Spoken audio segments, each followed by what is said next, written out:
This is the Daily Market Comment by Marios Hadjikyriacos. I'm Maria Pashurdis. Thanks for joining us at XM.com.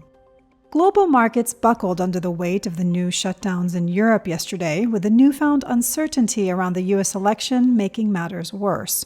The straw that finally broke the camel's back was France and Germany announcing a new set of nationwide measures to battle the spread of the virus, which threatened to derail the fragile recovery and throw the Eurozone into a double-dip recession.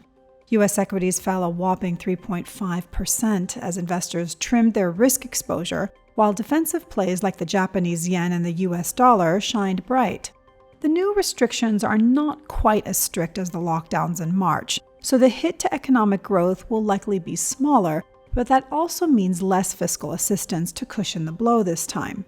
The atmosphere is calmer on Thursday, with futures pointing to a 1% higher open on Wall Street, but the FX market is saying this episode is not quite over as both the yen and the dollar continue to edge higher. Overall, it is difficult to envision any meaningful recovery for now, with next week's election casting a long shadow.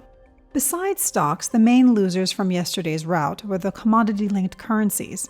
The loonie in particular suffered a triple whammy of risk aversion, sinking oil prices, and a cautious-sounding Bank of Canada. Gold prices fell victim to the turmoil as well. Bullion dropped below the $1,900 region, demonstrating once more that it is not a safe haven during this particular crisis, but rather a risky asset. Essentially, the US dollar is the new gold, as it is the reserve currency that has acted like a true defensive asset since March. The main event today will be the ECB meeting. The central bank is expected to hold off from introducing more stimulus, but in light of the new lockdowns and the growing risk of a double-dip recession, President Lagarde will likely prepare the ground for more action in December.